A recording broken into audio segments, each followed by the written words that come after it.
Guys, Kowalski here, and in today's video I want to cover the second game from the second match. Magnus Carlsen is leading with 1 point. He has won the game with the white pieces. Now Wesley will try to come back. So let's see what he plays to win this game. He starts off with e4, and Magnus doesn't go for e5 and other lines they have played yesterday. He goes for c5, the Sicilian defense. We have knight f3, knight c6, and bishop b5, the Rosalimo variation. And now e5 by Magnus, and we have castles by Wesley, and bishop d6. Deviation from anything normal, from maybe something like knight f6, or maybe even queen to c7. Or queen to b6. Now we have bishop d6, c3 now by Wesley, trying to go for this d4 square, a6, bishop a4, b5, kicking the bishop out, bishop b3, and now knight g2 e7. Magnus developed his pieces, but here comes Wesley's preparation.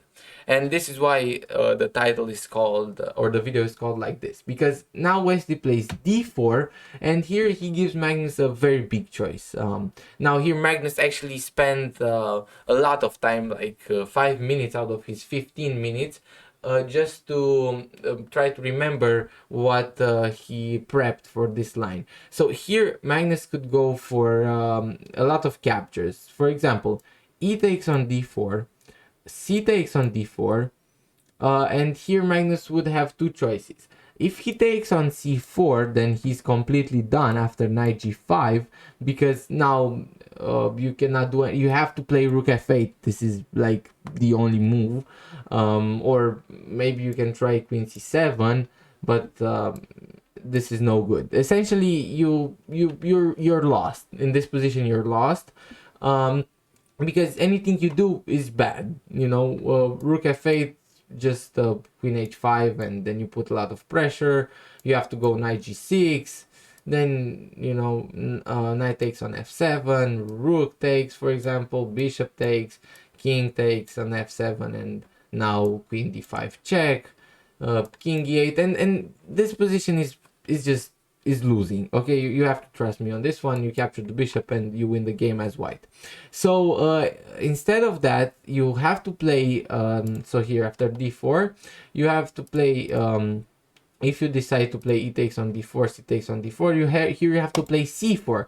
But this is not much better, because bishop c2, and here you cannot castle. For example, if you try castles, simply e5, bishop b8, and now Wesley would have had this tactic of bishop takes on h7, king takes on h7, and now knight g5, and here the only move is king g6.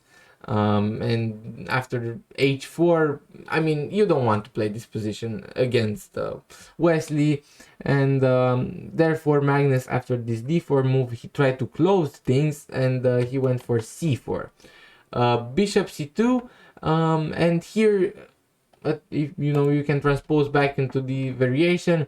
And if you're wondering, it doesn't help if you play something like bishop b7, because now simply just e5 again, bishop b8, and you can simply go for knight c3, and you will be threatening a lot of things. You know, knight b4, for example, attacking the bishop, bishop e4 now, bishop takes, knight takes, and castles. This is another position where white simply is way more active and has plans. You know, h4 perhaps is a plan, bishop g5 is another plan, a4 is another plan. So you know, white has all these prospects. Instead of that, Magnus went for knight g6, trying to defend his e5 pawn, but Wesley went for d takes e5 nonetheless, because now you cannot really capture this pawn.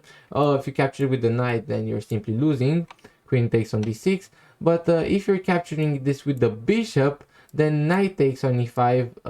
Knight, either if you take with the g knight, then f4 kicks out the knight, and then you know, bishop e3, and you will see in the game we kind of had a position like this, so I will not spoil any more things. So after this d takes on e5, Magnus did not capture back. He went bishop e7.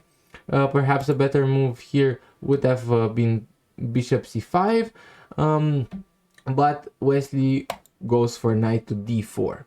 Now putting pressure on this knight, and you don't want to capture. If you capture, then you allow Wesley this insane center, and okay, you can argue that this bishop now here is blocked, but with the center that Wesley has, it just doesn't matter. f4, f5, and you're just gonna lose the game. So instead of that, we have knight g takes on e5, but now Wesley goes for f4. Knight to back to g6, and here Wesley goes for a trade of knights, and queen to queen to h5 now. This queen to h5 move is very important, putting a lot of pressure on the king side. You don't really want to castle because, you know, there's a queen right here, bishop e3, and other developing moves. So Magnus tries queen b6 with check. King to h1, of course you don't want to pin your own rook, and now queen c5, trying to go for a queen trade. And here, although you could play e5, Wesley has prepared this queen f3 maneuver, and after this castles, now bishop e3, kicking the queen out. And I strongly believe that Wesley had this prepared. I think he had this prepared because of how fast he was playing, and of how good the moves were. These are the top moves. Queen back to h5, now putting that pressure again, because now you cannot go to c5 anymore. So Magnus decides to go for c5, and maybe in the future go for b4 and break this pawn structure here on the queen side. Knight d2, developing the knight, and here Magnus makes a little bit of an inaccuracy. He goes for bishop b7. The thing is, bishop b7 will stop this plan of e5. Wesley would get to play e5, but it would not come with tempo. So for example, a move like queen d7, then Wesley would have been forced to play something like queen d1, because if you play e5 in this position, there's this queen g4, and after the queen trade, yes, white has better space and a lot of more development. You can go for moves like rook e1, knight e4, but it maybe would have been more holdable than what Magnus played. In this position, Magnus went bishop b7, and now Wesley just unleashes all of the power that he has stored. e5, queen to c7, and now knight f3. You block this bishop's diagonal, and you threaten to come in with the knight. And another threat now is this e6 move. h6 by Magnus, a very, very bad move here by Magnus. Better move suggested by the engine is rook a to d8, now taking control of this open file, and maybe, you know, forcing some rook trades.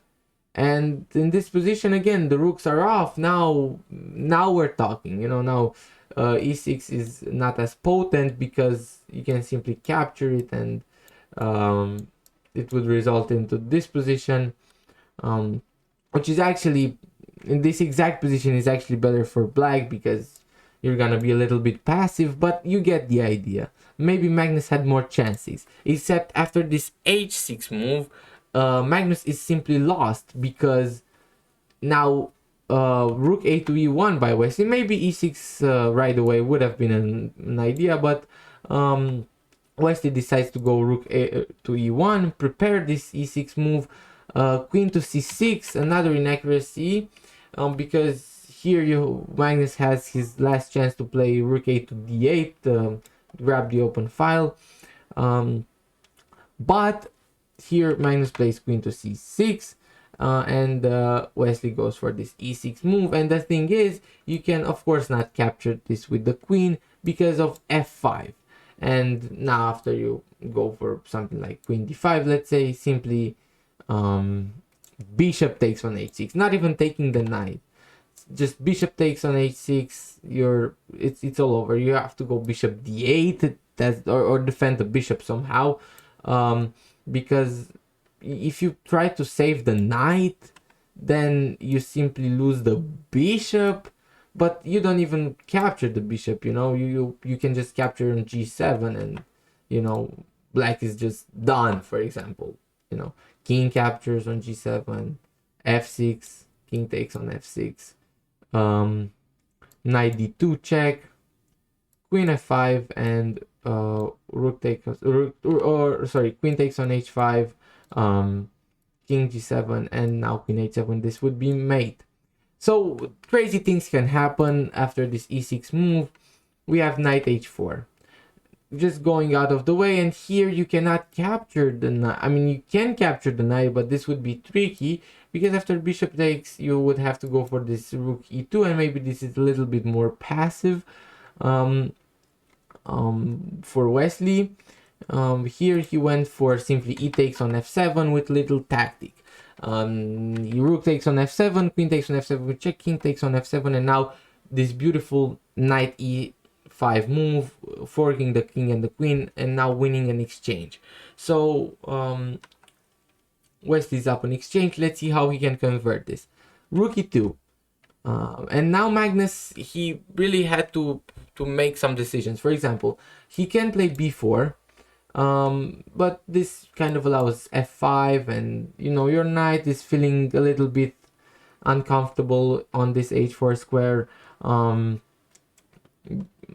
Maybe you can play something like king f7 or a king move, but Magnus plays rook e8.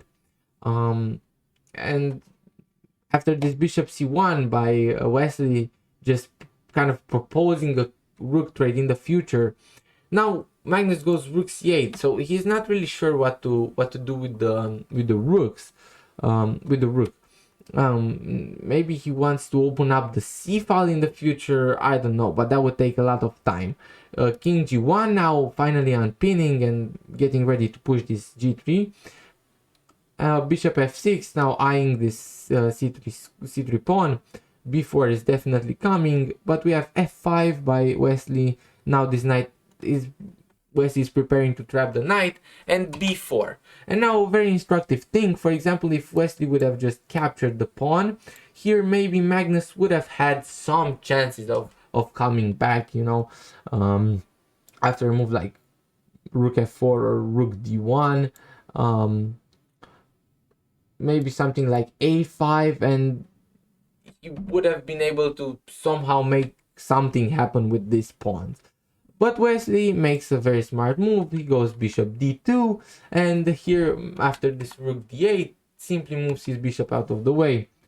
And now Magnus is left without a choice. If you capture the pawn, this doesn't really do anything. Just now you have double pawns, and your bishop is kind of blocked away here.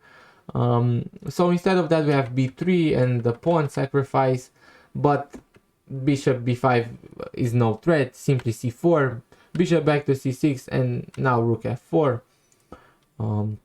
Now everything is defended. You're gonna mobilize the bishop, and you're gonna win the game. So rook d4. Now Magnus proposes a rook trade, because Wesley was also threatening to maybe double up, or actually no, I'm blind basically. Wesley wants to capture this knight. He has a double attack on it. So rook d4, defending the knight, and rook takes on d4, bishop takes on d4 with check, bishop f2. Now knight takes on f5, bishop c2, and here Magnus resigned the game because there's simply nothing to do. For example, if you try knight e7, bishop takes on d4, c takes on d4, rook d2, and you're losing this pawn.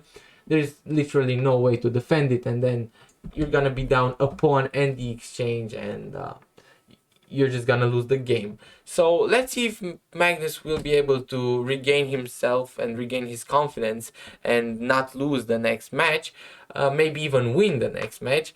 I'm gonna stay tuned, and maybe we're gonna cover another game from this final. So for now, see you guys in the next one. Kowalski out.